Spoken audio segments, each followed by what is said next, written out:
I never thought a single envelope could destroy my entire life. But there it was, sitting on my kitchen counter on a Tuesday morning, with my father's lawyer's return address embossed in gold lettering. My father had died 3 months earlier. We weren't close. Actually, that's putting it mildly. We hadn't spoken in 7 years, not since the day he told me I was a disappointment and that my sister Emma was the only child who'd made something of herself. Emma, the doctor. Emma, the golden child. Emma, who got everything while I struggled through community college and worked 3 jobs just to keep my studio apartment. So when I saw that envelope, my hands actually shook. Not from grief.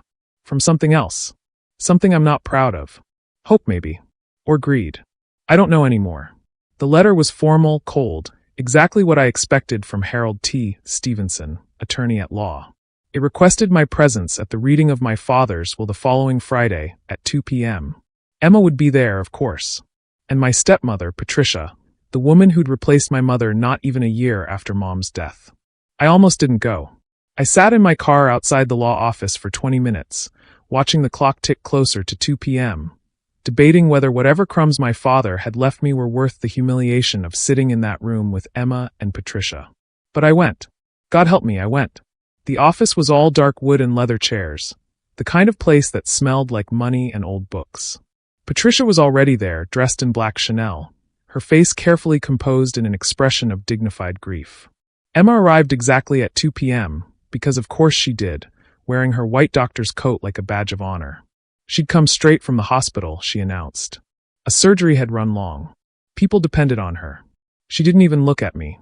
Mr. Stevenson cleared his throat and began. The preliminaries were what I expected. Small bequests to charity. His golf clubs to an old friend. His car to Patricia. $50,000 to Patricia as well, which made her smile thinly. Then he got to the main estate. To my daughter, Emma Christine Holloway, I leave the sum of $25,000, with my pride in all she's accomplished. I saw Emma's face go white. 25,000? My father's estate was worth at least $3 million. The house alone was worth $1.2 million. Where was everything else going? Mr. Stevenson turned to me, and I felt my stomach drop. To my son, Marcus James Holloway, I leave the remainder of my estate, including all properties, investments, and accounts, totaling approximately $2.7 million. The room went silent. Dead silent. I couldn't breathe. I couldn't think. This had to be a mistake. Emma stood up so fast her chair fell over. That's impossible. There's been a mistake.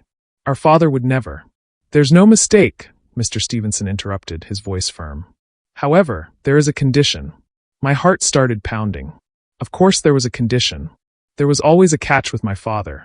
Marcus must live in the family home at 4287, Blackwood Lane for a minimum of 1 full year, from the date of this reading. He cannot rent it out, cannot have long-term house guests, and must maintain the property. If he fails to meet these conditions, or if he leaves before the year is complete, the entire estate passes to Emma. I couldn't look at my sister. I could feel her rage from across the room, hot and palpable. There's one more thing, Mr. Stevenson said, and something in his voice made my blood run cold. Your father left you this. He slid a sealed envelope across the desk. My name was written on it in my father's distinctive handwriting, the letters sharp and precise.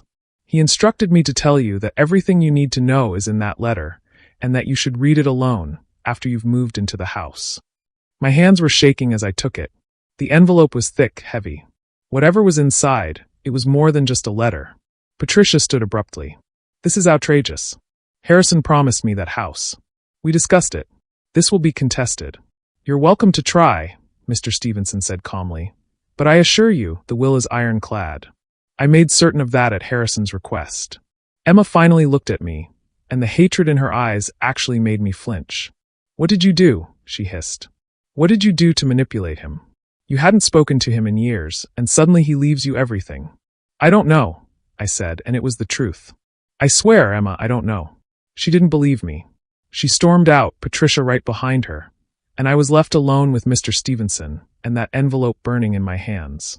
Mr. Holloway, the lawyer said quietly, your father was very specific about his wishes. He knew this would be complicated, but he insisted this was how it had to be. Did he say why? No. Only that you'd understand after you read the letter. I left the office in a daze, clutching that envelope like it might explode. I sat in my car for an hour, just staring at it, before I finally drove to my apartment and started packing. The house. 4287 Blackwood Lane. I hadn't been there since I was 19, the day my father and I had our final fight.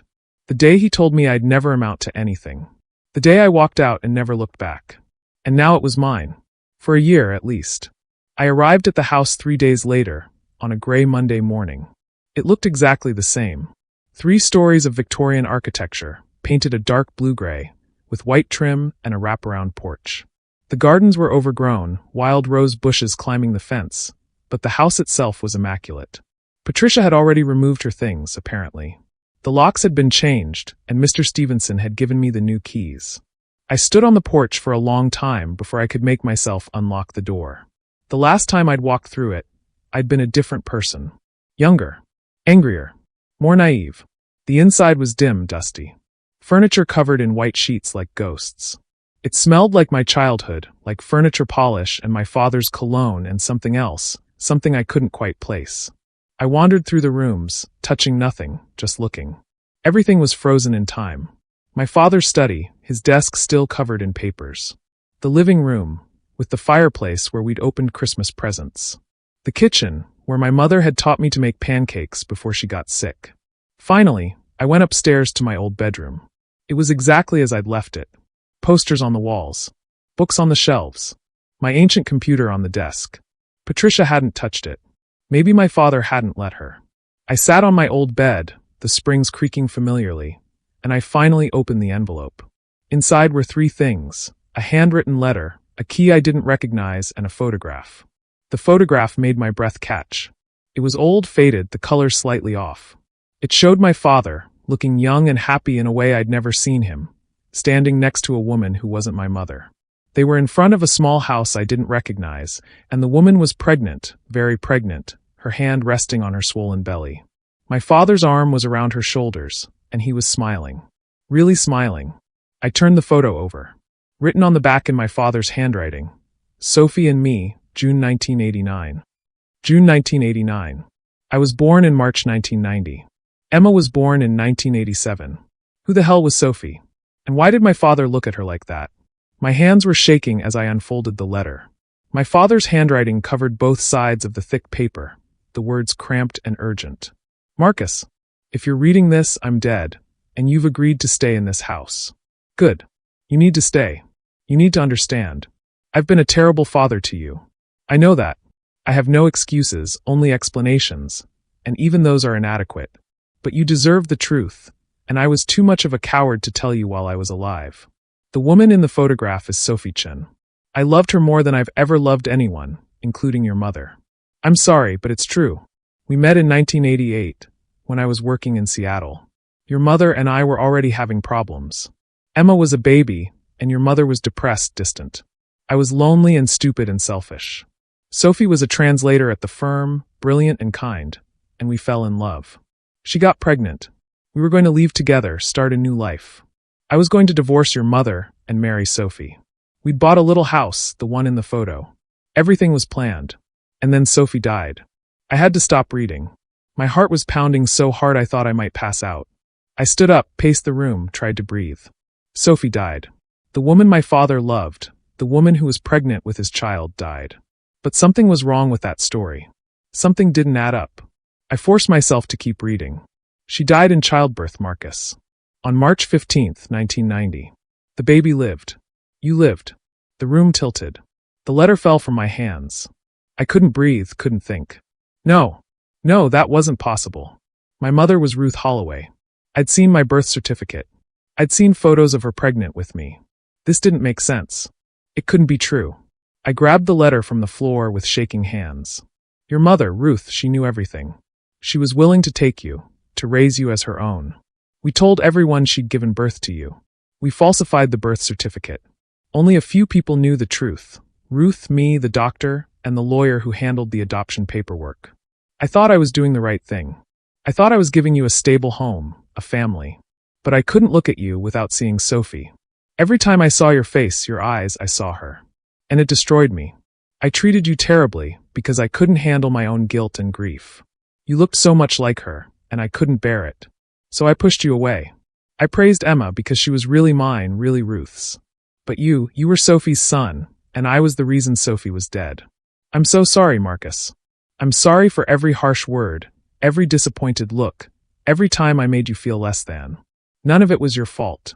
All of it was mine. The key is to a safety deposit box at First National Bank. Inside, you'll find Sophie's journals, photographs, and documents proving everything I've told you. You deserve to know who your mother really was. Stay in this house, Marcus. Learn about Sophie. Understand where you came from. And then maybe you can forgive an old fool who loved two women and failed them both. The money, the house, it's all yours because you deserve it. You deserved everything, and I gave you nothing. I'm sorry. Dad. I don't know how long I sat there, staring at those words. Minutes. Hours. Time stopped meaning anything. I wasn't who I thought I was. My entire life was built on a lie. My mother wasn't my mother. My father had loved someone else, someone I'd never known. And somewhere in my blood was a whole history, a whole identity I knew nothing about. Sophie Chun. My real mother. I looked at the photograph again, really looked at it this time. The woman, Sophie, had dark hair and delicate features, and her eyes were tilted slightly upward at the corners. My eyes. I'd always wondered where I'd gotten them from. Ruth had blue eyes. My father had blue eyes. Emma had blue eyes. But I had dark eyes, almost black. Sophie's eyes. How had I never questioned this before? The house suddenly felt different around me. Not haunted, exactly, but full of secrets. Full of answers I wasn't sure I wanted. I stood up, the key clutched in my hand. The bank would be closed now. It was after 7. But tomorrow I would go to that safety deposit box, and I would learn the truth about Sophie Chin. I walked downstairs in a daze, turned on lights, tried to make the house feel less like a mausoleum. I ordered pizza from my phone, ate it without tasting it, and tried to process what I'd learned.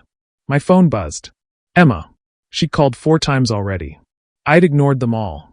Now she was texting. We need to talk. About the will. About Dad's insanity. Call me. I deleted it. Another text came through. This one from Patricia. That money is rightfully mine. Harrison and I had an understanding. You'll be hearing from my lawyer. I blocked her number. I took a long shower in my old bathroom, the water scalding hot, trying to wash away the shock. Then I went to bed in my old room, in my old bed, and I lay awake until dawn, thinking about Sophie Chin. The woman I'd never known.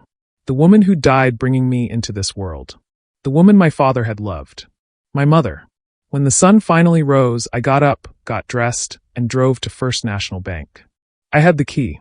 I had my ID. I needed answers. The safety deposit box was large, one of the biggest sizes.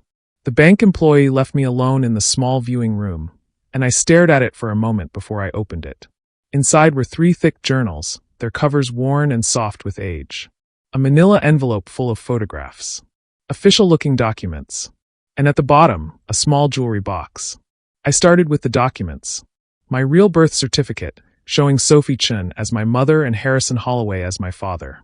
Adoption papers, signed by Ruth Holloway, agreeing to raise me as her own. Medical records from Sophie's pregnancy and delivery.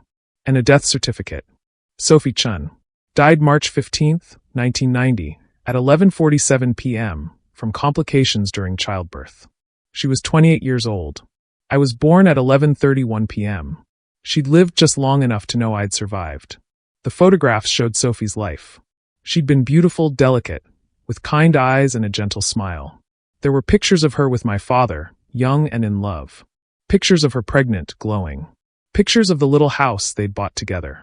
And then I found something that made my blood run cold. A photograph, dated March 10, 1990. 5 days before Sophie died. In it, Sophie was sitting in what looked like a doctor's office, and she wasn't smiling. She looked worried, frightened even. On the back, someone my father, I thought, had written. After the appointment. They say it's too dangerous. She won't listen. Too dangerous. What was too dangerous? I picked up the first journal with shaking hands and started to read. Sophie's handwriting was small, neat, precise. The journal started in January 1988, when she'd first met my father. She wrote about their affair with guilt and longing, about falling in love despite knowing it was wrong, about the impossible situation they found themselves in. Then, in June 1989, she wrote, "I'm pregnant. Harrison is overjoyed. I'm terrified and happy in equal measure. We're going to do this. We're really going to do this. He's going to leave Ruth, and we're going to be a family. I flipped through the pages, watching the pregnancy progress, watching Sophie's plans for the future take shape. She'd picked out names, decorated the nursery, bought tiny clothes. And then, in February 1990, everything changed. The doctors found something wrong with my heart. They say the pregnancy is putting too much strain on it. They want me to deliver early by C-section to reduce the risk. But there are still risks. Significant risks. Harrison wants me to terminate. He's begging me. He says we can try again later, that my life is more important than the baby's. But I can't. I won't. This baby, our baby, he deserves his chance at life. Even if it costs me mine. I had to stop reading. The journal was shaking in my hands. Or maybe I was shaking. I couldn't tell anymore. She'd known. Sophie had known that giving birth to me might kill her. And she'd done it anyway. She'd chosen me over herself. The final entry was dated March 14th, 1990. The day before I was born. The day before she died. Tomorrow they're inducing labor. I'm so afraid. Not of dying. I've made my peace with that. But I'm afraid of never knowing him. Never holding him. Never seeing what kind of person he becomes. Harrison has promised me something. If I don't make it, if the worst happens, he'll make sure our son knows he was loved. That I wanted him. That he was worth everything. I've chosen his name. Marcus James. Marcus means dedicated to Mars, the god of war. James means supplanter. My little warrior. My little fighter. I hope he has a good life. I hope he's happy. I hope he knows that every single moment of his existence is a gift I gave willingly. I love you, Marcus. I've loved you from the moment I knew you existed. And I'll love you even after I'm gone. Your mother, Sophie. I was crying. Huge, ugly, gasping sobs that I couldn't control. This woman, this stranger who was my mother, had died for me. Had chosen me. Had loved me before I even took my first breath. And my father, Harrison, he'd promised her. He'd promised Sophie that he'd make sure I knew I was loved. Instead, he'd pushed me away. Treated me like I was worthless. Made me feel unwanted my entire life.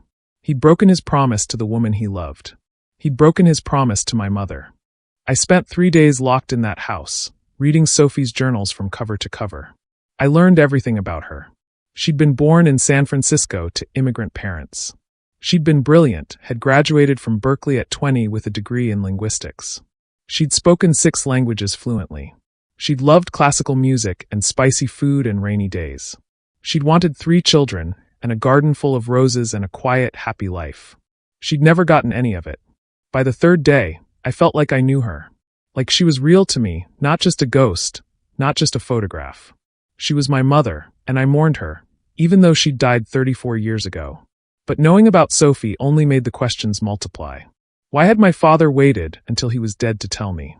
Why had he made me feel worthless my entire childhood if he'd loved Sophie so much? And why had Ruth, the woman I'd thought was my mother, agreed to raise me at all? I called Mr. Stevenson on the 4th day. I need to know more, I said without preamble when he answered. About my adoption. About Ruth. About everything. There was a long pause. Then, your father anticipated this. Can you come to my office tomorrow at 10? I was there at 9:45, too anxious to wait. Mr. Stevenson looked tired, older than he had at the will reading. He gestured for me to sit and slid a manila folder across his desk. Your father left this for you, he said. He knew you'd have questions he couldn't answer from beyond the grave. Some of it, well, you should read it yourself. Inside the folder was another letter, this one typed, not handwritten. Clinical. Detached. Marcus. By now, you've read Sophie's journals. You know how she died and why. What you don't know is what happened after. Ruth knew about the affair from the beginning. She hired a private investigator when I started coming home late, acting distant. She found out about Sophie, about the pregnancy, about our plans. She could have divorced me. She should have. Instead, she made me an offer. She would take you, raise you as her own, give you her name, her legitimacy. In exchange, I would end the affair immediately, never speak to Sophie again, and never tell anyone the truth. But Sophie was already 7 months pregnant. And she was sick. She'd been diagnosed with a heart condition that made the pregnancy dangerous. The doctors recommended termination. Sophie refused. I was torn between 2 impossible choices. I'd promised Sophie we'd be together, but Ruth was threatening to expose everything, to ruin both of us. And Sophie might die anyway. I made the coward's choice. I told Sophie that Ruth had threatened to make the adoption impossible if I didn't break things off. That we had to wait. That once you were born and healthy, then we could be together. It was a lie. I'd already agreed to Ruth's terms. Sophie went into labor on March 15th. I was there, at the hospital. Ruth was there too, in a different waiting room. The doctors did everything they could, but Sophie's heart couldn't take the strain. She hemorrhaged. They managed to deliver you. You were small but healthy, but they couldn't save her. She died at 11:47 p.m., 16 minutes after you were born. The last thing she said to me was, "Keep your promise. Tell him I loved him." I didn't keep that promise, Marcus. I couldn't. Every time I looked at you, I saw Sophie's eyes looking back at me, and I was reminded of my betrayal. I was reminded that I'd chosen my reputation, my marriage, my comfortable life over the woman I loved. Ruth resented you from the start. She'd agreed to take you to punish me, to keep me trapped in our marriage. Every day, you were a living reminder of my infidelity, of Sophie's existence.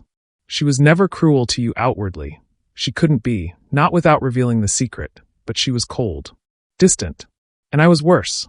I pushed you away because I couldn't stand my own guilt. I praised Emma because she was uncomplicated, untainted by my sins. But you were the evidence of my greatest failure. When you were 19 and we fought, when you left, part of me was relieved. I didn't have to face my shame every day anymore.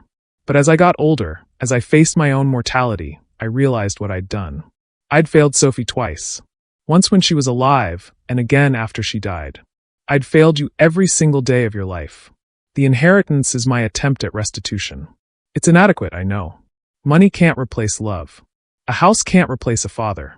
But it's all I have to give you now. There's more you need to know. Sophie has family. Her parents died years ago, but she has a sister, Lily Chun, who lives in Portland. Lily never knew about you. I kept that secret too, another betrayal. But you should know her.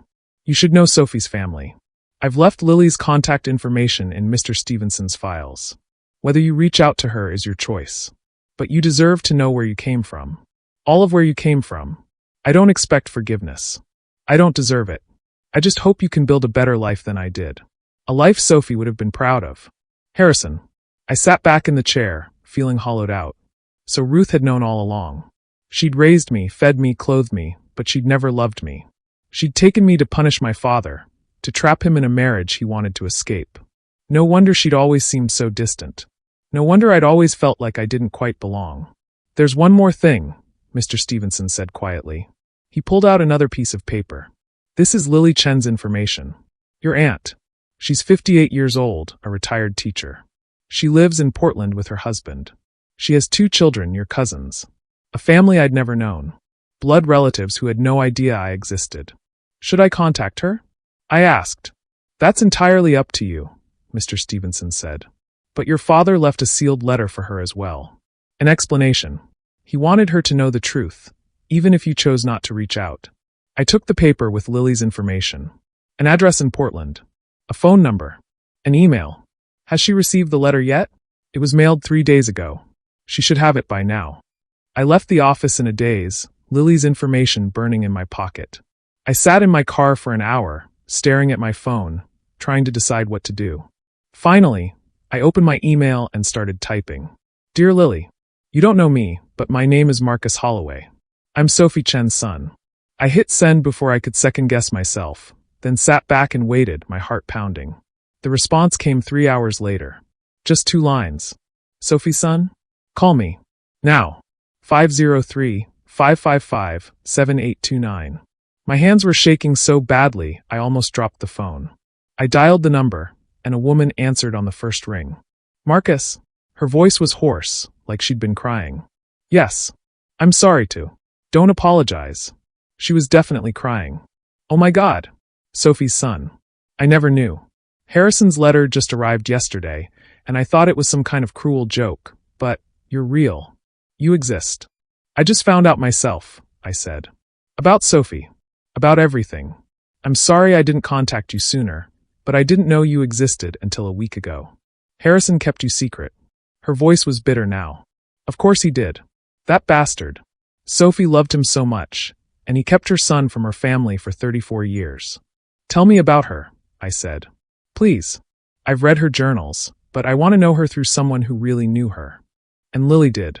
For 2 hours, she told me stories about Sophie. About their childhood in San Francisco, about Sophie's love of learning, about her kindness, her humor, her stubbornness.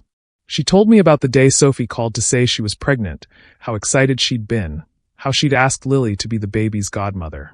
And then she stopped calling, Lily said, her voice breaking. Harrison told me she'd decided to end things, that she was moving away to start fresh.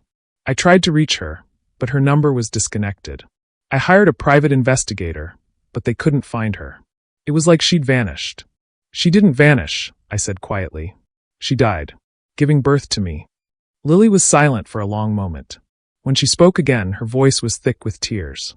He let us think she abandoned us. Our parents died thinking Sophie had cut them out of her life.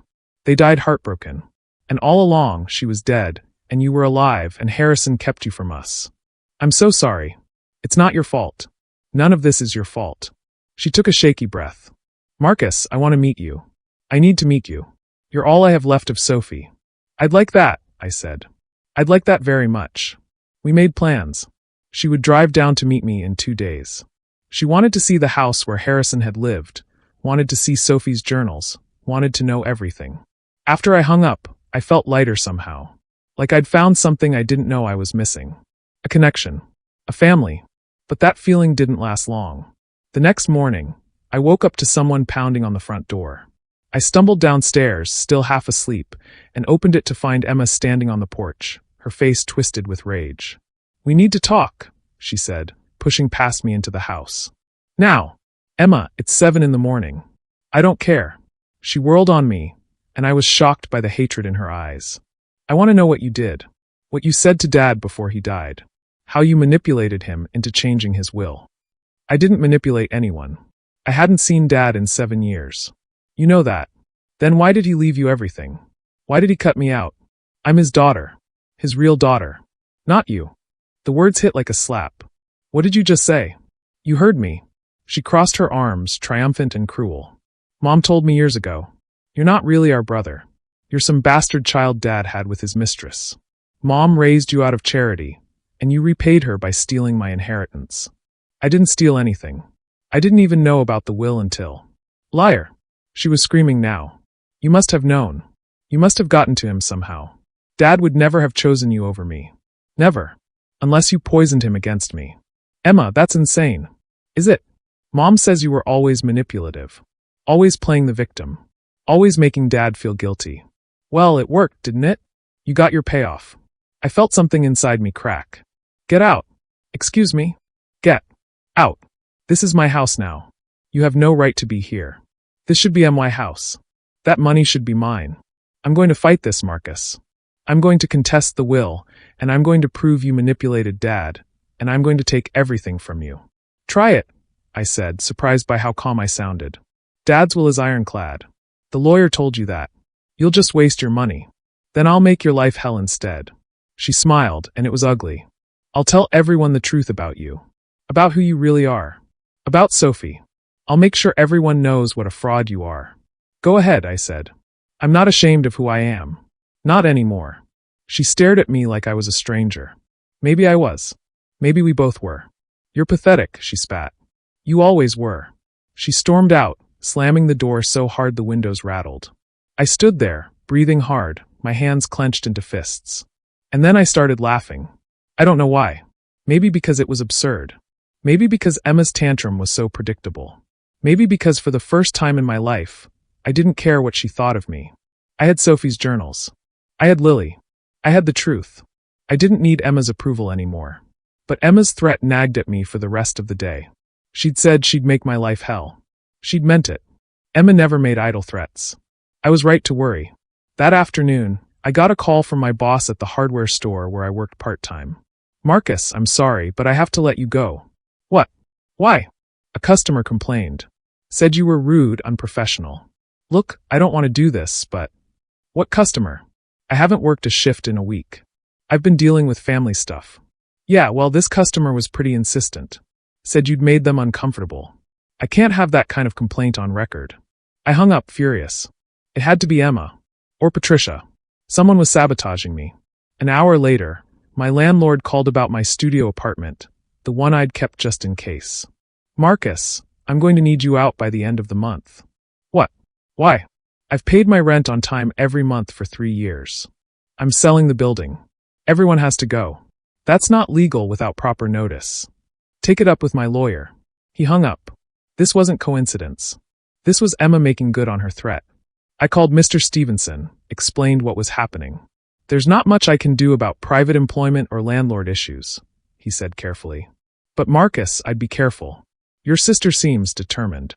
She's trying to force me out of the house, I said. If I break the terms of the will, she gets everything. Yes, which is why you need to stay put. Don't let her bully you into leaving. But Emma wasn't done. Over the next week, strange things started happening. My car was keyed in the driveway. Someone threw a rock through one of the house's windows. I started getting threatening calls from unknown numbers, people hissing that I should leave, that I didn't deserve the house, that I was a thief. I reported it all to the police, but there was no proof it was Emma. Just a series of unfortunate incidents, they said. I was starting to feel paranoid, jumping at every sound, checking over my shoulder constantly.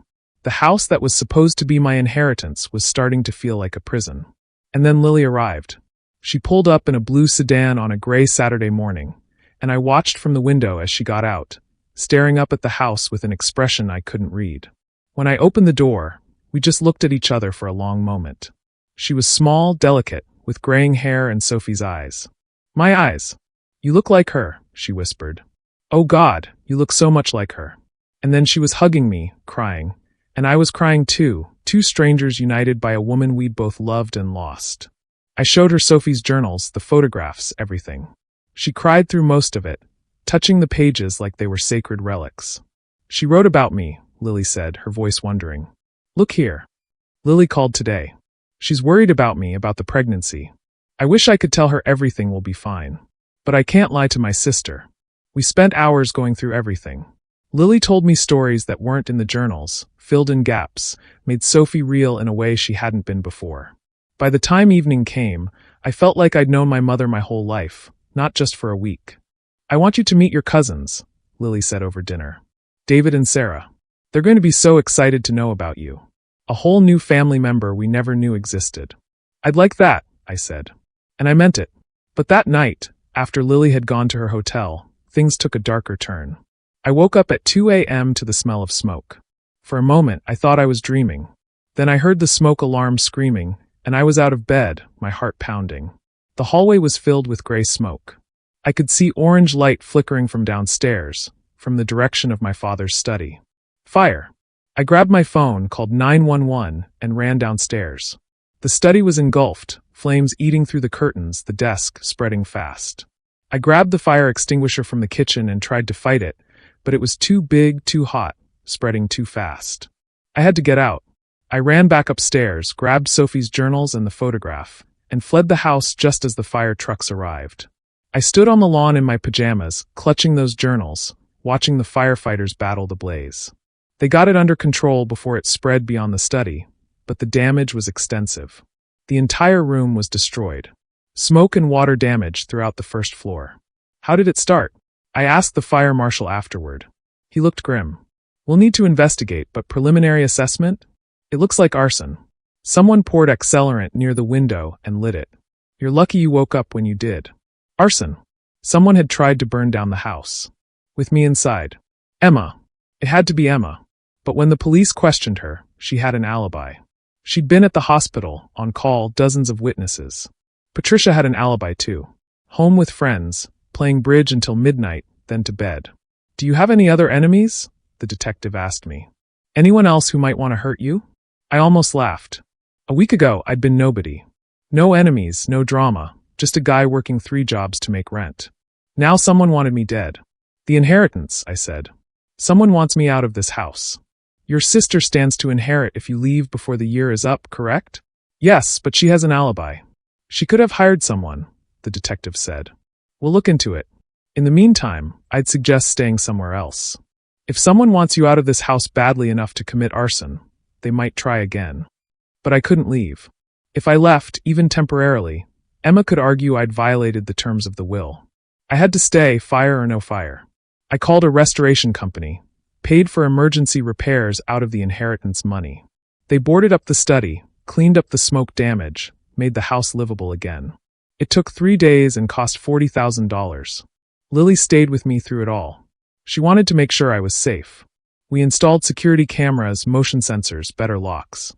Turned the house into a fortress. Why would Emma do this? Lily asked. Over money. She's a doctor. She doesn't need it.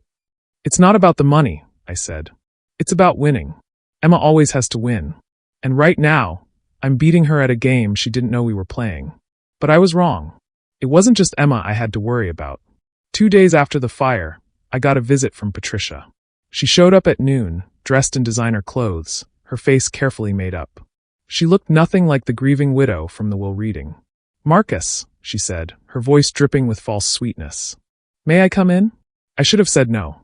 But I was curious. I let her in. She walked through the house slowly, touching things, examining the repairs. Such a shame about the fire. This house has so many memories.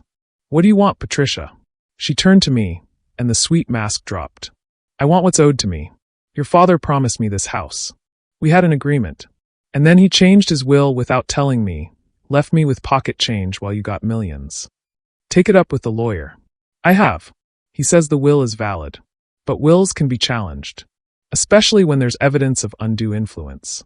I never spoke to my father. How could I have influenced him? Maybe you didn't.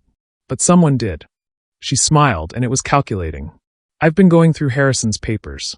And I found some interesting things. Letters. Documents. Evidence that Sophie Chen didn't die in childbirth. My blood ran cold. What are you talking about? According to the medical records I found, Sophie Chen died 2 days after giving birth. Not during. There was a complication, yes, but she was alive, conscious, recovering. And then she wasn't. That's impossible. The death certificate says. Death certificates can be falsified. Especially when the attending physician is your father's golfing buddy and willing to do him a favor. I felt sick. You're saying my father killed Sophie? I'm saying there are questions. Uncomfortable questions. And if those questions became public, if they were investigated, your inheritance could be tied up in legal battles for years. You might even face criminal charges as an accessory after the fact. That's insane. I wasn't even born yet. But you're benefiting from it now. The house, the money, all of it could be considered proceeds from a crime. Unless what? Unless we make a deal. You give me the house and half the money. I keep quiet about Sophie. Everyone wins. You're blackmailing me. I'm offering you a solution. Think about it, Marcus. Is this house really worth going to prison over? She left me her card and walked out, leaving me standing there, my mind reeling. Could it be true? Had my father done something to Sophie? The journals had said she died in childbirth, but what if there was more to the story? I called Mr. Stevenson immediately. Patricia came to see me, I said. She claims she has evidence that Sophie didn't die in childbirth. That my father might have done something. There was a long silence. Marcus, I think you need to come to my office. There's something I need to tell you. I was at Mr. Stevenson's office within an hour, my hands shaking, my mind racing with terrible possibilities. He looked older than ever, tired and sad. He gestured for me to sit and pulled out a file I hadn't seen before. Your father left this with me, he said quietly, with strict instructions that it was only to be opened if Patricia tried to use Sophie's death against you. So it's true? Something happened. Yes and no. He opened the file. Sophie did die from complications related to childbirth. But not during the delivery itself. She survived the birth. She was weak but stable. The doctors thought she'd recover. Then what happened? Ruth happened. I felt the room tilt. What? Ruth visited Sophie in the hospital. Alone. This was about 18 hours after you were born. Sophie was in a private room, recovering but still very fragile. Ruth told the nurses she wanted to see the woman who'd destroyed her marriage. And they let her in? It was a different time. Hospital security wasn't what it is now. He pulled out a document. This is a sworn statement from a nurse who was on duty that night. She witnessed the visit. Ruth went into Sophie's room and stayed for approximately 10 minutes. When she left, Sophie was in distress. Her heart rate was elevated. She was crying, hyperventilating. What did Ruth say to her? The nurse doesn't know. But whatever it was, it triggered a cardiac event. Sophie's weakened heart couldn't take the stress. She went into cardiac arrest 20 minutes after Ruth left. They tried to resuscitate her, but the damage was too severe. She died at 11:47 p.m. the following day. I couldn't breathe. Couldn't think. Ruth killed her. Not directly. Not legally. Sophie was already at risk. Any significant stress could have triggered a cardiac event. But yes, Ruth's visit is what precipitated her death. Did my father know? He suspected. He questioned the nurses, got the statement. But he couldn't prove Ruth had done anything criminal. She just talked to Sophie. That's not murder. It's barely even a crime. But he knew. He knew Ruth had gone to see Sophie. He knew what happened. And he stayed with her anyway. He let her raise me. Your father was a coward, Mr. Stevenson said bluntly. He made terrible choices, and he knew it.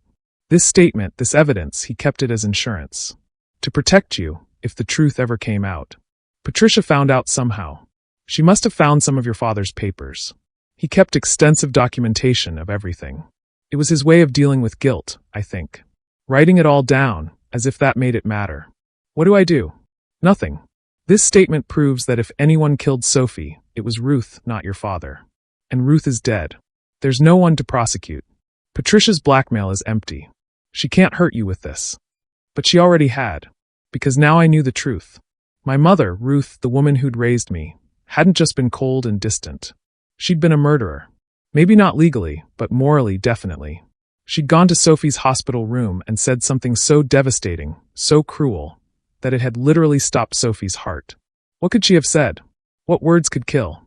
I left Mr. Stevenson's office and drove aimlessly for hours, trying to process it all. Finally, I found myself at the cemetery where Ruth was buried. I hadn't been there since her funeral 5 years ago. Hadn't felt the need. Now I stood in front of her headstone, staring at her name, feeling nothing but cold fury. What did you say to her? I asked the stone. What did you say to my mother that killed her? The stone didn't answer. It never would. But I needed to know. I needed to understand. I drove back to the house and went straight to the attic. Ruth's things were stored up there, boxes and boxes of them that I'd never bothered to go through. Patricia had taken what she wanted, but most of it remained. I spent all night searching. Finally, around 3 a.m., I found it. A journal. Ruth's journal. The entries started in 1988, around the time my father met Sophie. I flipped through it, looking for anything about Sophie, about the hospital, about that night. And I found it. An entry dated March 16, 1990. The day after Sophie died. I went to see her today. The whore who stole my husband. She was lying in that hospital bed, weak and pathetic, and I told her exactly what I thought of her. I told her that Harrison had never loved her, that their entire relationship was a lie, that he'd used her for sex and excitement, but he'd never had any intention of leaving me. I told her that I was taking her bastard child, that I would raise him to hate her memory, that every day of his life he would know he was unwanted, that his existence killed his mother and destroyed his father. I told her that she would die knowing her son would grow up believing he was worthless. She started crying, begging me not to do this. Begging me to let her son know she loved him. But I told her no. I told her she deserved to die in pain alone, knowing she'd failed. She had some kind of episode after that. Her machine started beeping. Nurses came running. I left before anyone could question me. She died tonight. Good. One less whore in the world. Harrison doesn't know I visited her. He can never know. But I'm glad I did it. She needed to know that she lost. That I won. The baby Marcus, he's mine now. Harrison's bastard. I'll raise him because I promised I would, but I'll make sure he knows, somehow, that he's not wanted. That he's not loved. This is my revenge. On both of them. I dropped the journal like it was poisonous. My hands were shaking so badly I could barely stand. Ruth had killed Sophie. Not with a weapon. With words. With cruelty. She'd gone to a dying woman's hospital room and tortured her psychologically until her heart gave out. And then she'd raised me, her revenge made flesh. Every cold word, every distant look, every time she'd made me feel unwanted, it was all calculated. All intentional. Her revenge on my father, her revenge on Sophie. I'd been a weapon she'd used for 34 years. I wanted to scream. I wanted to burn that journal, to pretend I'd never read it. But I couldn't. This was the truth. This was what my life had been built on. Cruelty. Revenge. Lies. I called Lily. It was 4 a.m., but I didn't care. Marcus? What's wrong? Ruth killed Sophie. The words came out flat, dead. She went to the hospital and said things that triggered a cardiac event. She murdered her with words. Oh my God. She wrote it down. In her journal. She was proud of it. She wanted Sophie to die knowing I'd grow up unloved. Marcus, I'm so sorry. I'm so sorry. Sophie died thinking I'd never know she loved me. Ruth made sure of it. And she almost won. If my father hadn't left me that letter, I'd never have known. But you do know now, Lily said gently. You know Sophie loved you. You know she chose you. Ruth's revenge failed. Did it? I grew up feeling worthless. Unwanted. Exactly like Ruth planned. But you survived. You're here. And now you know the truth. That's what Sophie would have wanted. I wasn't sure about that. But Lily's words helped a little. The next morning, I took Ruth's journal to Mr. Stevenson. This is evidence of what really happened, I said. Can we do anything with it? He read it, his face growing grimmer with each word. Ruth is dead. We can't prosecute a corpse. But this does prove that Patricia's blackmail attempt is baseless. If anything, this exonerates your father. He didn't know what Ruth had done. But he suspected. He stayed with her anyway. Yes. And he paid for that choice every day for the rest of his life. Mr. Stevenson closed the journal. What do you want to do with this? I don't know. Part of me wants to destroy it. Part of me thinks Emma should read it. Should know what her mother really was. That's your choice. But consider carefully. This information could destroy Emma. She loved Ruth. Finding out her mother was capable of this. She already hates me. How much worse could it get? Famous last words. I decided to tell Emma. She deserved to know the truth, even if it hurt. I called her, asked her to meet me at the house. Surprisingly, she agreed. She showed up that afternoon, her face set in hard lines. This better be important. I'm busy. It is. I handed her Ruth's journal, opened to the relevant page. Read this. She read it. I watched her face go white, then red, then white again. Her hands started shaking. This is fake, she whispered. You faked this to make Mom look bad. I didn't. That's her handwriting. You know it is. No. No, Mom wouldn't, she couldn't. She did. She murdered Sophie. Not with a weapon, but with words. And she raised me to punish Dad. I was her revenge. Emma looked up at me, and there were tears streaming down her face. That's not true. Mom was a good person. She was kind, she was a monster, I said quietly. To me. To Sophie. Maybe not to you, but to us, she was a monster. No. Emma stood up, the journal falling from her hands. You're lying. You're making this up because you want to turn me against Mom. You want to justify stealing my inheritance.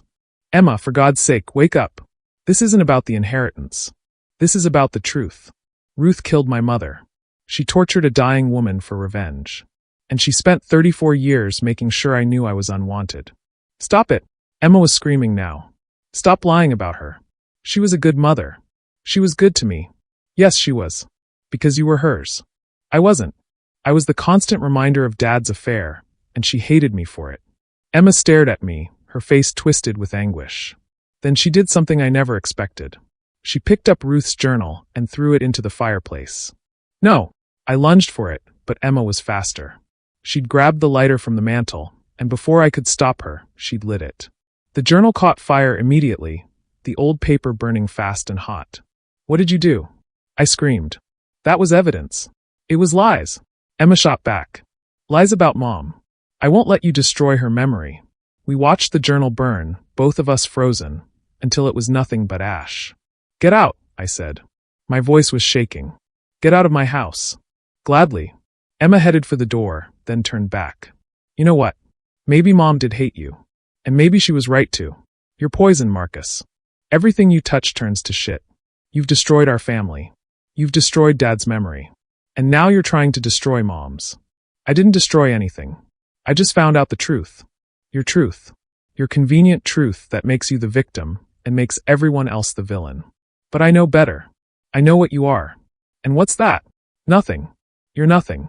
You always were. And no amount of money or houses or sob stories about Sophie will change that. She left, slamming the door behind her. I stood there, staring at the ashes in the fireplace, feeling hollowed out. The evidence was gone. Ruth's confession burned. There was no way to prove what she'd done now. Emma had made sure of that. But I still knew. And that had to be enough. Only it wasn't.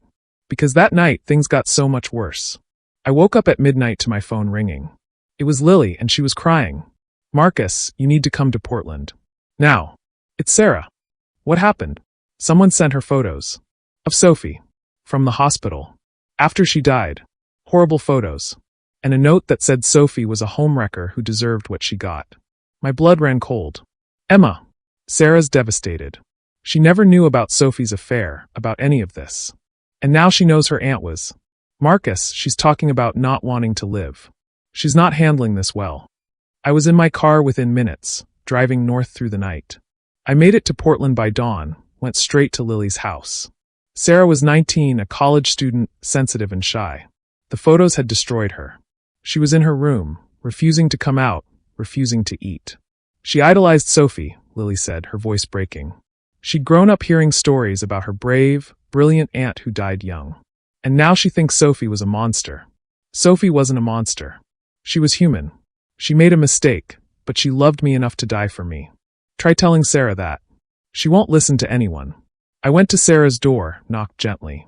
Sarah? It's Marcus. Your cousin. Can I talk to you? No answer. Please. I know you're hurting. But there's more to the story than those photos. Let me tell you about Sophie. Let me tell you who she really was.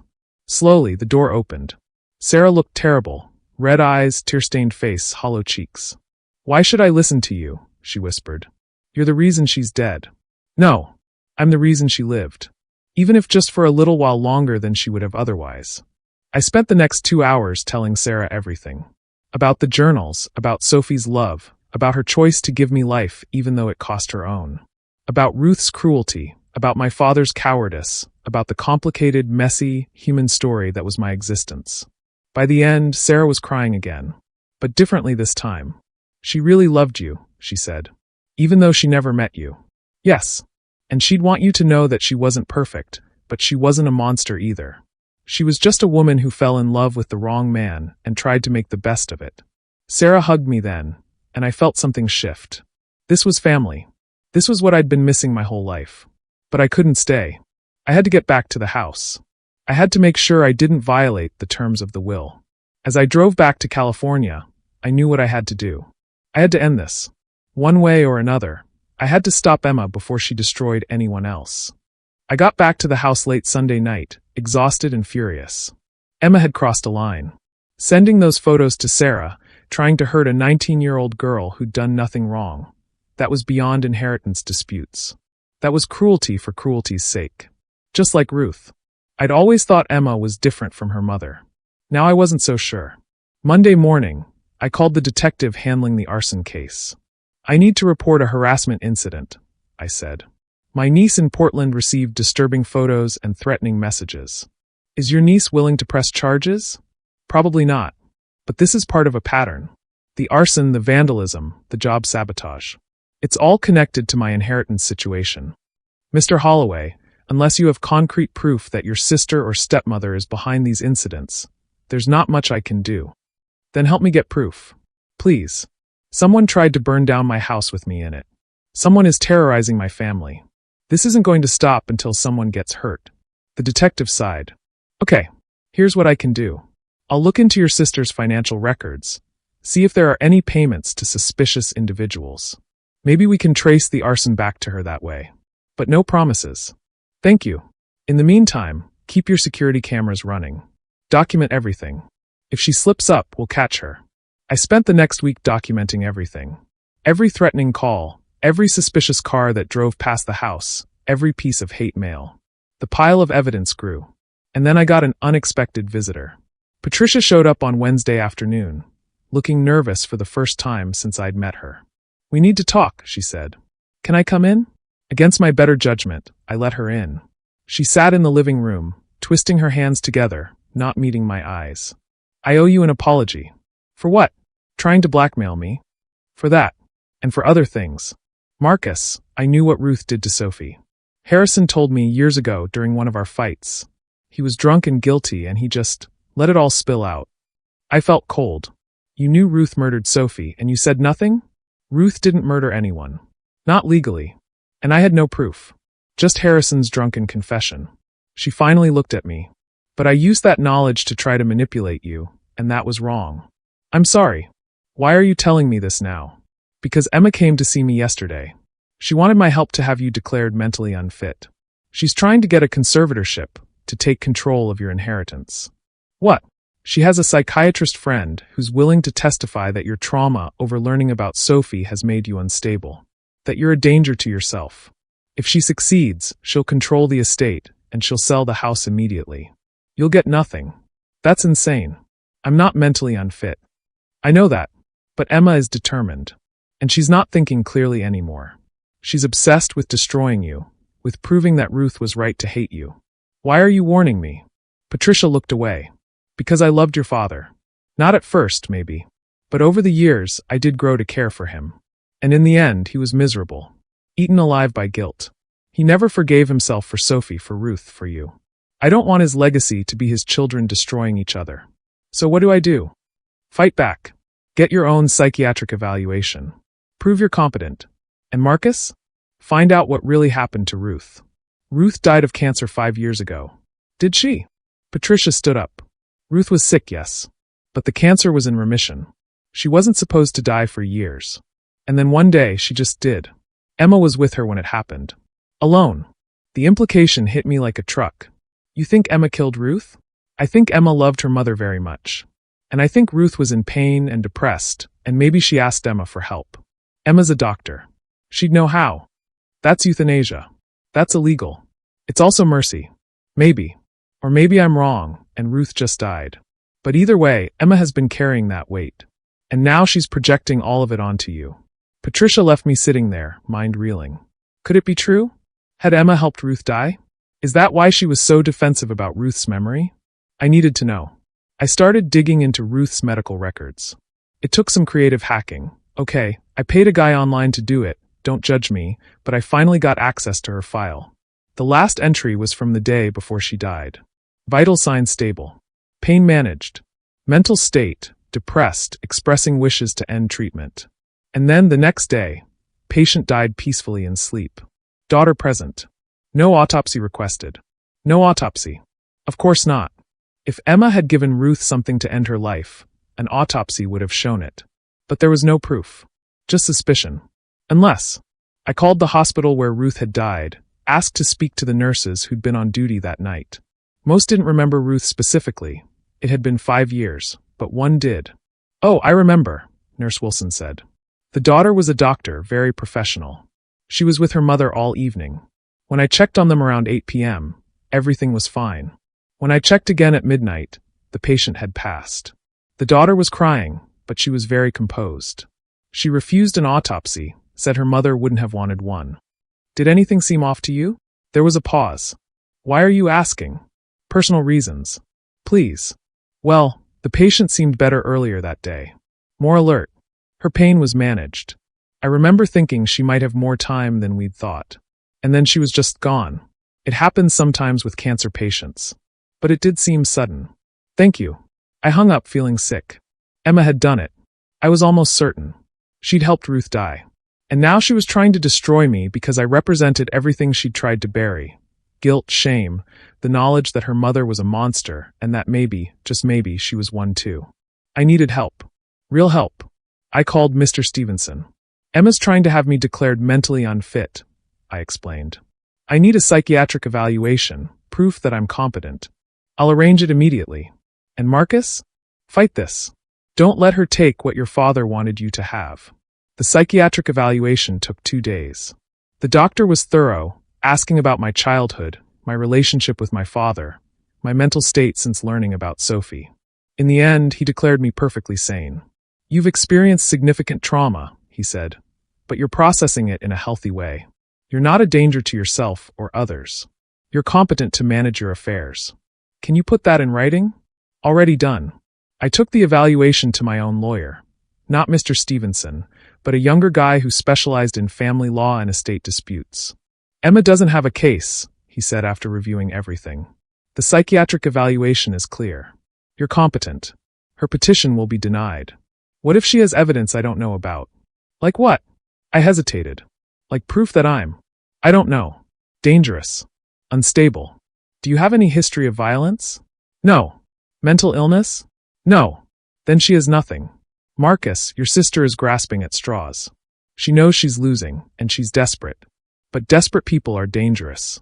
I knew that now. The court hearing for Emma's petition was scheduled for the following Monday. I showed up with my lawyer, my psychiatric evaluation, and a determination not to let Emma win. Emma was there with her lawyer and her psychiatrist friend, Dr. Reeves. He looked uncomfortable, like he knew this was wrong but couldn't back out now. The judge reviewed the petition, looked at my evaluation, and frowned. Dr. Reeves, he said, you're testifying that Mr. Holloway is mentally unfit based on what exactly? You haven't examined him. Based on reports from his sister about erratic behavior, emotional instability, and potential danger to himself. What reports? Where's the documentation? Emma's lawyer shuffled papers. We have testimony from Dr. Holloway that her brother has been acting strangely, making wild accusations. Wild accusations? I interrupted. I found out my entire life was a lie. I found out my real mother died giving birth to me. That's not wild, that's traumatic. And you've processed that trauma in a healthy way, my lawyer added, handing the judge my evaluation. As this independent psychiatric assessment shows. The judge read it, then looked at Emma. Dr. Holloway, this petition seems vindictive rather than concerned. Your brother is clearly competent. Petition denied. Emma's face went white, then red. Your Honor, you don't understand. I understand perfectly. This petition is dismissed. Mr. Holloway retains full control of his inheritance. Emma stood up so fast her chair fell over.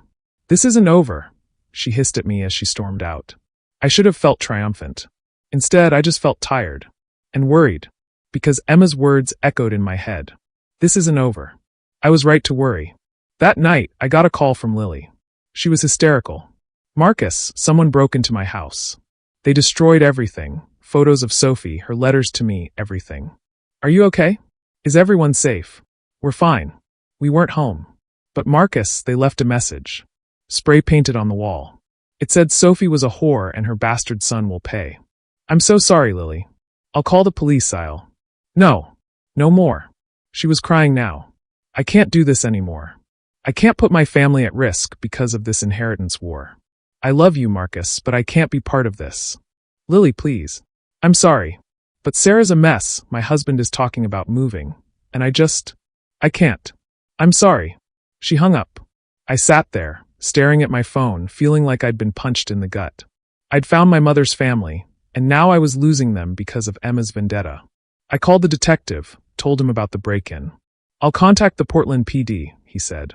But Mr. Holloway, this is escalating. Your sister, or whoever she's hired, they're not going to stop. What am I supposed to do? You could give up the inheritance. Walk away. And let Emma win? Let her think she's right about me. Or you could finish the year, claim the inheritance, and then disappear. Move somewhere far away where she can't find you. That's not a solution. That's running. Sometimes running is the smart choice. But I'd been running my whole life. From my father's disappointment, from Ruth's coldness, from the feeling that I didn't belong. I was done running. I decided to go on the offensive. If Emma had hired someone to do these things, there would be a trail. Money transfers, phone records, something. I hired a private investigator. Not a cheap one, a real one, former FBI, with connections and skills. Find out who Emma's been in contact with, I told him. Phone records, financial records, everything. I need proof. This could take time. I have time. I have 8 more months in this house. Find me proof. He found it in 3 days. Emma had made payments to a consulting firm that didn't exist. $20,000, transferred in 4 installments. The PI traced it to a burner phone, then to a guy named Derek Mitchell, who had a record for arson. He's your fire starter, the PI said. And probably the one who vandalized your aunt's house in Portland too. The question is, can we prove Emma hired him? Can we? Not directly. The money trail is too clean. But if the police pick him up and he talks. The police did pick him up. And he did talk. Turns out Derek was small time. He'd done the arson for cash, no questions asked. He didn't know Emma personally, had only ever dealt with her through encrypted messages. But he'd kept screenshots. Evidence. Emma was arrested on Thursday morning at the hospital. Conspiracy to commit arson. Criminal harassment. A dozen other charges. I didn't feel triumphant. I felt sad. This was my sister. We'd grown up in the same house. And now she was going to prison because she couldn't let go of her mother's hatred. I visited her in jail the next day. She wouldn't look at me. Why? I asked. Why did you do this? Because you don't deserve it, she said finally. Any of it. You're not real family. You're just some bastard child from an affair. I didn't ask to be born, Emma. I didn't ask for any of this. Neither did I. But I had to watch Dad worship your dead mother while treating Mom like trash. I had to grow up knowing that his great love was someone else. And then you show up and take everything. I didn't take anything. Dad gave it to me. Because he felt guilty. Because you were Sophie's son. Not because he loved you. The words hurt because they might be true. Had my father loved me? Or just the idea of me? The son of the woman he'd loved and lost? I'm sorry, I said. For all of it. But Emma, what you did, the fire, terrorizing Lily's family, that's not grief. That's not even anger. That's cruelty. Just like Ruth. She finally looked at me. Don't you dare compare me to her. Why not? You're exactly like her. You hurt people to feel powerful. You destroy things because you can't stand that someone else might be happy. Get out. Gladly. I left her there and I didn't look back.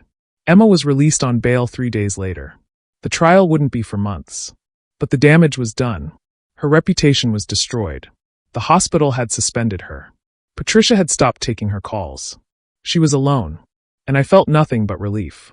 The house was quiet now. No more threats. No more fires. Just me and Sophie's memory and 8 more months until I could claim the inheritance and move on with my life. But I couldn't move on. Not yet. Because there was one more secret buried in that house. And I was about to find it. It was a Thursday afternoon, 3 months into my year at the house, when I found it. I'd been going through the basement, cleaning out decades of accumulated junk. My father had been a pack rat, keeping everything from old newspapers to broken furniture. I was moving a stack of boxes when I noticed something odd. The wall behind them sounded hollow. I knocked on it. Definitely hollow. I ran my hand along the edge and felt a seam, barely visible, painted over but there. A hidden door. My heart started racing. Why would my father have a hidden room in the basement? It took me 20 minutes to figure out how to open it. There was a small latch, disguised as a nail head, that released the door when pressed. The door swung open, revealing a small room, maybe 10 by 10 feet. The air that came out was stale, musty, like no one had been inside for years. I found a light switch. A single bulb illuminated the space. And I saw what my father had been hiding. The walls were covered in photographs. Hundreds of them. All of Sophie. Sophie smiling. Sophie pregnant. Sophie in the little house they'd bought together. Sophie reading. Sophie cooking. Sophie sleeping. There were drawings too, sketches my father had made. He'd drawn her over and over again, trying to capture her face, her expression, her essence. And in the center of the room, on a small table, there was a shrine.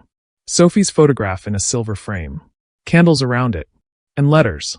Dozens of letters, addressed to Sophie but never sent. I picked up one, dated March 1995. 5 years after Sophie's death. My darling Sophie. Today is Marcus's 5th birthday. He asked why he doesn't look like his mother. Ruth told him he looks like her father. Another lie to add to the pile. He's so much like you. Curious, kind, intelligent. He asks a million questions and actually listens to the answers. He's beautiful, Sophie. He has your eyes, your smile, your heart. And I can barely look at him. I know it's wrong. I know I should cherish him, love him, celebrate him. But every time I see him, I see you. And I remember that you're gone because of me. Because I was too weak to protect you from Ruth. Too cowardly to stand up for us. Ruth reminds me every day that Marcus is my shame made flesh. She treats him adequately. She's not cruel outwardly. But there's no warmth there. He's growing up in a cold house, and it's killing me.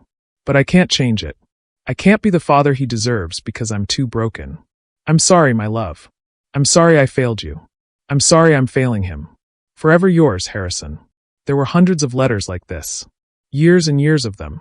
My father had written to Sophie every week for over 30 years, pouring out his guilt, his love, his regrets. In one from 2010, he wrote about my high school graduation.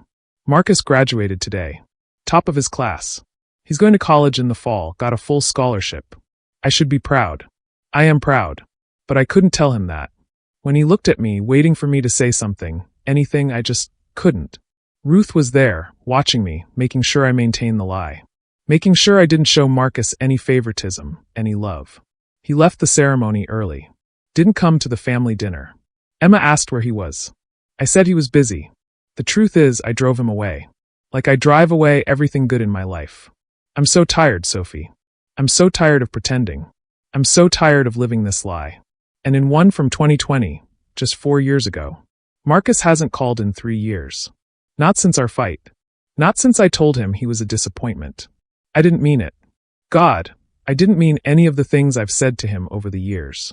But Ruth was there, listening, and I had to maintain the fiction. Except now I think the fiction has become reality. I think I've actually become the monster I've been pretending to be. Marcus will never forgive me. Why should he? I've given him nothing but pain. But maybe when I'm gone, I can give him the truth. I can give him you. Your journals, your letters, your love. Maybe that will be enough. Maybe he'll understand. I hope so, my darling. Because I've failed at everything else. I sat on the floor of that hidden room for hours, reading every letter, looking at every photo, trying to understand. My father had loved me. In his broken, twisted way, he had loved me. But he'd been trapped in Ruth's web, paralyzed by his own guilt, unable to break free. It didn't excuse what he'd done, but it explained it. I found one more thing in that room. A video camera, old and dusty. I took it upstairs, connected it to my laptop, and watched. The video was dated December 2023, 8 months before my father died. He was sitting in his study, looking old and sick. Cancer had already started eating away at him. Marcus, he said to the camera, his voice weak. If you're watching this, then you've found the room.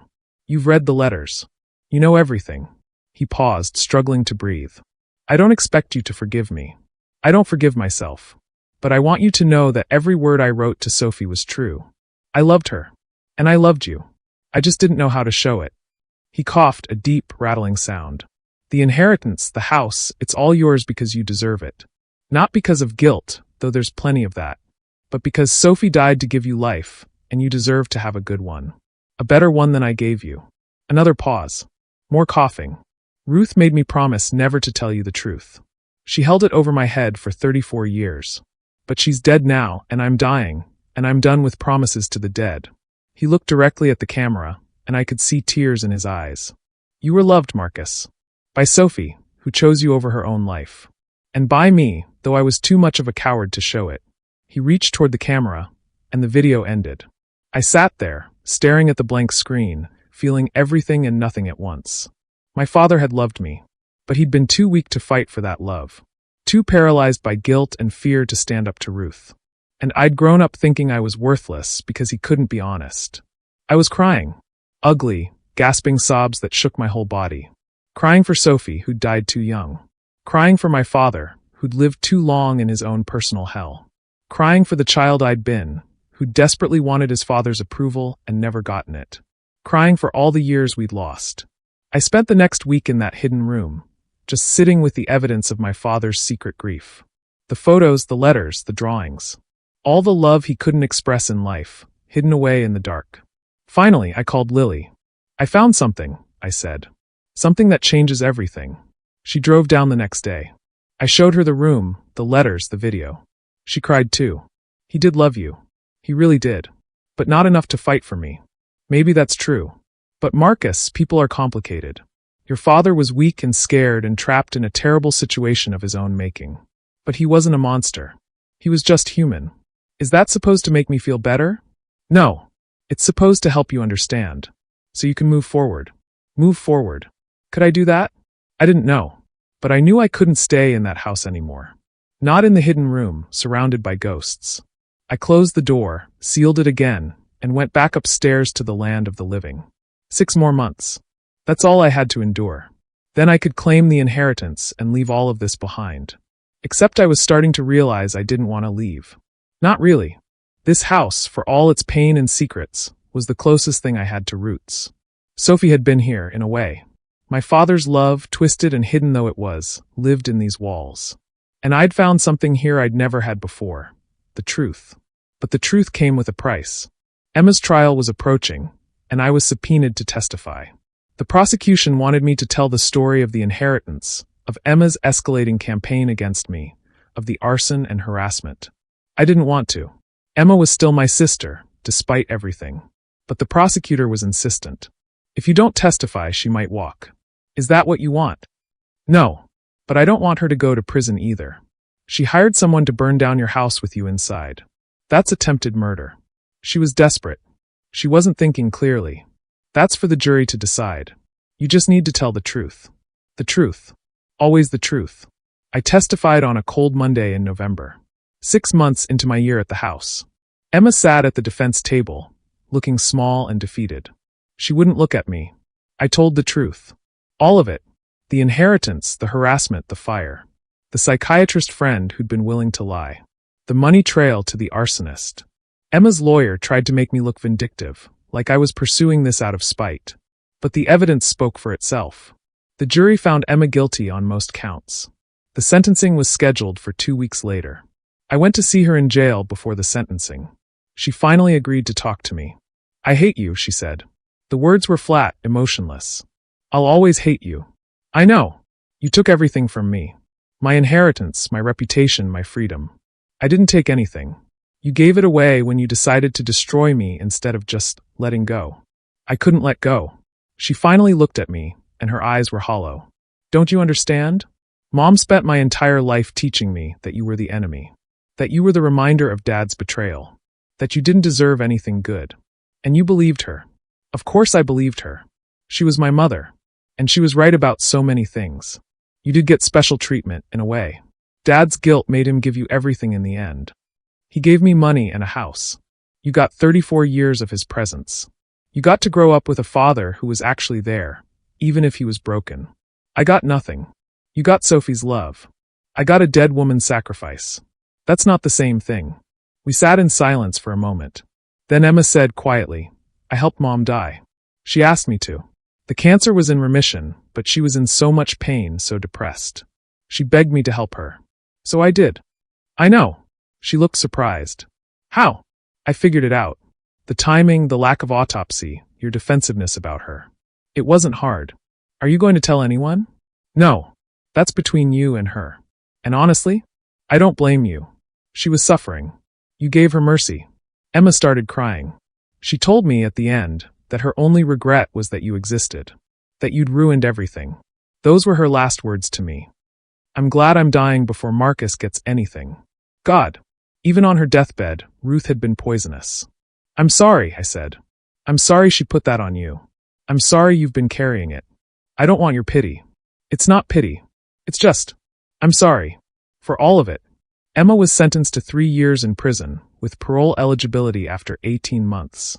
Her lawyer argued that she'd been under extreme emotional distress, that she'd never intended to hurt anyone, that the arsonist had gone beyond her instructions.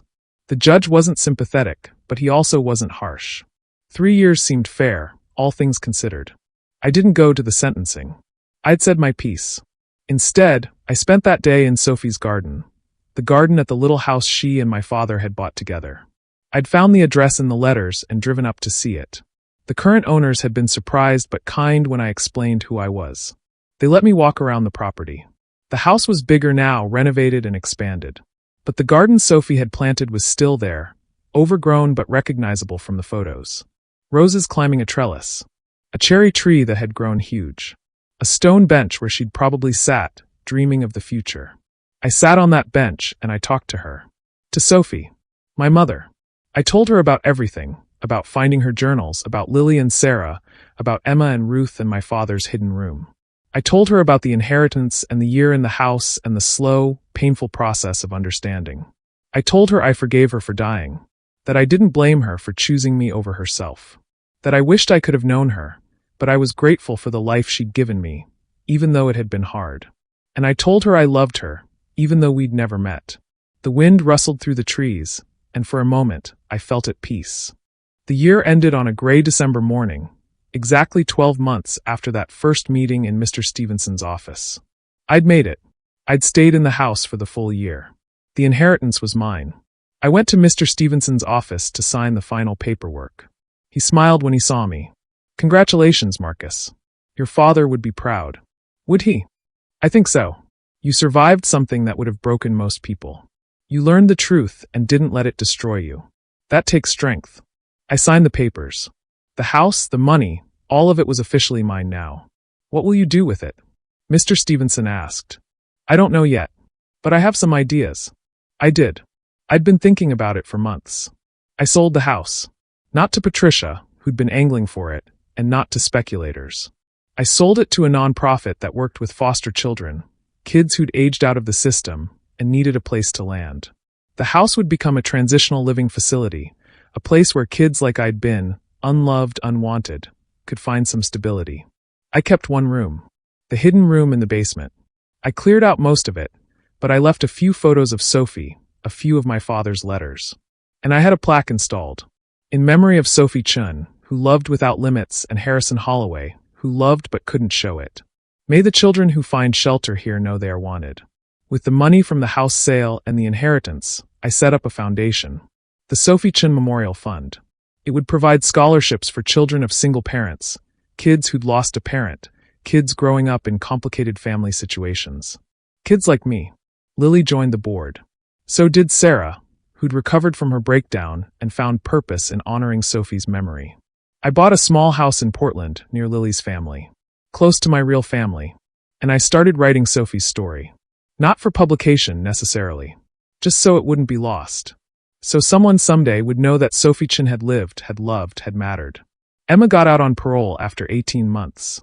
She'd been a model prisoner, had taken therapy seriously, had finally started to process her mother's abuse and her own actions.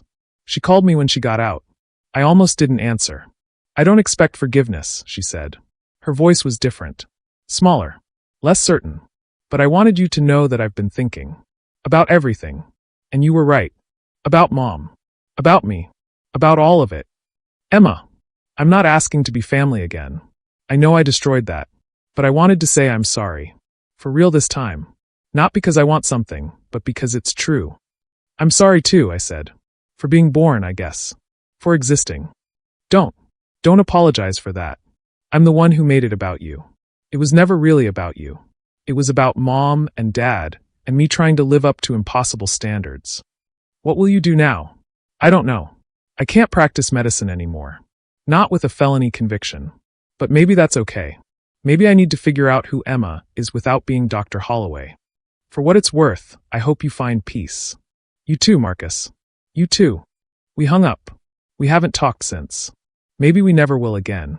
But that conversation felt like closure, at least. Patricia moved to Arizona. She sent me a Christmas card last year with a note. Thank you for not being vindictive. Ruth would have been. Your father, too, probably. But you were kind. That means something. I don't know if I was kind. I just tried to survive. 2 years after my father's death, I visited his grave for the first time. Ruth was buried next to him, her stone identical to his. I stood there looking at their names, feeling nothing much really. They'd both caused so much pain. To Sophie, to each other, to me. But they were gone now, and the pain was fading. I put flowers on my father's grave. Not because I'd forgiven him, exactly. But because he'd tried at the end to make things right. And that counted for something. I didn't leave flowers for Ruth. Sophie is buried in San Francisco, in a cemetery overlooking the bay. I visit her every few months. Lily comes with me sometimes, and we talk to her, tell her about our lives, about the foundation, about the kids we're helping in her name. Last month, one of those kids, a 17-year-old girl named Maya who'd aged out of foster care, got a full scholarship to Berkeley, Sophie's school. The same scholarship that had been funded by the Sophie Chun Memorial Fund. Maya sent me a letter thanking me. She didn't know the full story, of course. Just that I'd funded the scholarship. But in her letter, she said something that made me cry. I don't know why you decided to help kids like me, but I want you to know it matters. For the first time in my life, I feel like someone sees me. Like I matter. Thank you for that. I thought about Sophie dying at 28 so I could live. I thought about my father, trapped in guilt and fear for 34 years. I thought about Ruth's cruelty and Emma's pain, and all the ways families can destroy each other. And I thought about Maya, and all the kids like her, who'd been given a chance they wouldn't have had otherwise. Maybe that was the point. Maybe that was what Sophie had died for. Not just for me, but for what I could do. For the chain of love and support I could create in her name. I like to think she'd be proud. I'm 36 now. Same age Sophie was supposed to be when I was born, if she'd lived. I think about that sometimes. About the parallel lives we could have lived. She'd be 64 now. Maybe a grandmother. Maybe still translating, still speaking 6 languages, still loving classical music and spicy food and rainy days. But she's not here. She's just a memory, preserved in journals and photographs and stories. And me. I'm her legacy. The life she bought with her own. I try to make it worth it. I'm dating someone now. Her name is Claire, and she's a social worker. She knows my whole story, Sophie, Ruth, Harrison, Emma, all of it. And she doesn't run. You're not defined by what happened to you, she tells me. You're defined by what you choose to do next. I'm choosing to build something good. Something Sophie would have wanted. The foundation has helped over 200 kids in 2 years. We're expanding, adding mental health services and job training programs. Lily runs the Portland branch. Sarah, now a graduate student in social work, volunteers on weekends. It's not enough to erase the pain. Nothing could do that. But it's something. It's purpose.